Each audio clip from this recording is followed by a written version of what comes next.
roughly 10 years ago when I was a little kid.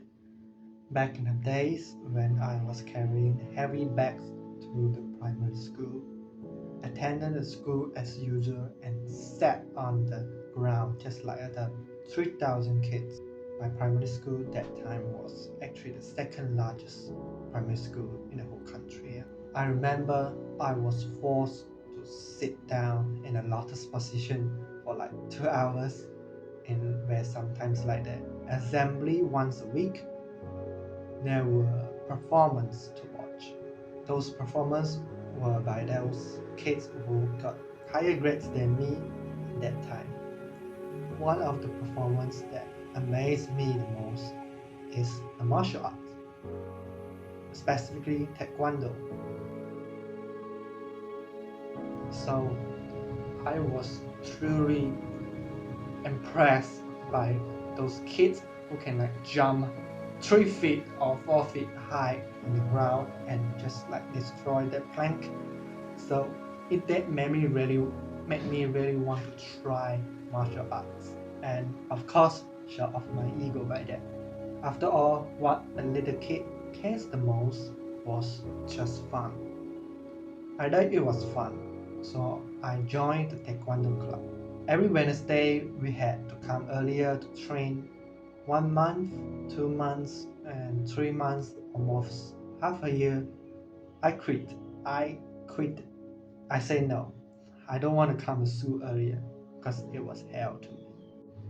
And after that, I got very into astronomy. I would go to like book expedition in like those super shopping center complex to just buy little kids encyclopedia about science and nature, or 100 cool facts about astronomy, or 100 unbelievable facts about. I just naturally got fun and pleasure by just looking into Jupiter or Mars or Canis Majoris VIII, whatever the name is. Okay. Little kid was curious about everything. He started to storm every library he could find, finding books he's interested on, wonder why human eyeballs capture lights, wonder what lights made out of.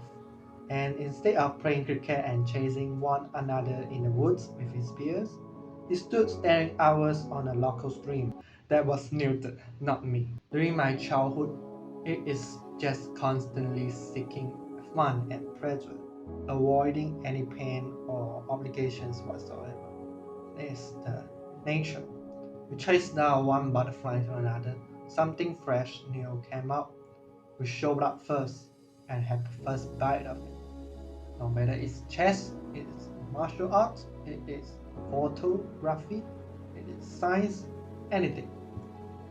Really, the curiosity inside of a child's brain remains there until he or she grows. At teenage years, we slowly cease to question anything unconsciously. We stop chasing pleasure and rather merely to get work done. By that, we are easily fooled, and even yourself didn't know that you are being conditioned by the society's expectation. Imagine you are 22 years old, working as a janitor for 8 hours until 11 p.m. I didn't experience that, I just kind of visualized it. I realized you stop asking questions, not because you're a grown up, but because all those responsibilities you have to carry on your back makes your mind kind of tired, makes it dumb. The truth is, you're merely just a walking machine. You are forced by an authority figures, no matter they are your boss, your parents, your teacher. The expectation does not meet what you really want to be in your future. But over time, you suck their energy and you just realize that your dreams are just dreams. So you stop fighting against them instead of satisfying the society's expectation. In case you don't know, modern society has trained you to be a working machine. School nowadays are just producing more manpower or women power.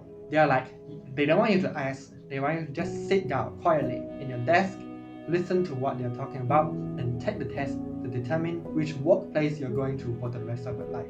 You begin asking what Are you lacking when you see the success guru and motivational businessman?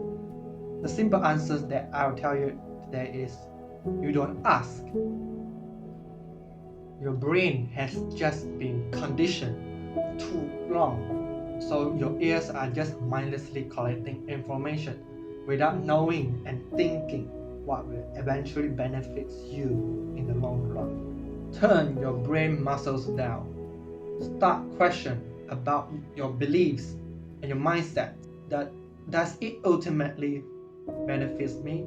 Does what society think about what I'm supposed to be in the future actually makes my future life brighter? Is this belief about XYZ wrong? Just ask yourself and answer yourself just like what you do on the exam paper. You know what? During high school once my brother, he asked like the first 18 which were just made up of a group of caring and kind students about the mechanism of muscle cramp or like the movements. They end up they just ignore him because they themselves know nothing about like the science, the biology. They of course were not expert, but it kind of makes me feel that they are a bit of knowledge. They just do that rescuing people thingy. Yeah, in my mind I just assumed they should know some basic concept of biology, but turns out they didn't. Don't get me wrong, they are still helping people, which I think is very good. They have done a good job. A lot of time we cease to ask questions about everything, just like how we did when we are 6 years old. We normally feel like we are a big adult, so we have known everything and to have a comfortable life. In contrast, a child's life is about learning, exploring, growing, expanding their horizon. Of course, we need to learn things like math, ABC, brain formation. We too need to learn about exploring, socializing, and asking itself. Yeah, you could either be asking a very dumb question that you thought everyone knows the answer and get laughed at it, or keep your mouth shut and stay ignorant for the rest of your life. Nowadays, it is so easy to stand out, but we don't actually become wiser and get better. Interestingly, funny enough, is you are exceptional if you just ask because everyone thought they know everything, even having access to ChatGPT or Google. So get work done, boys.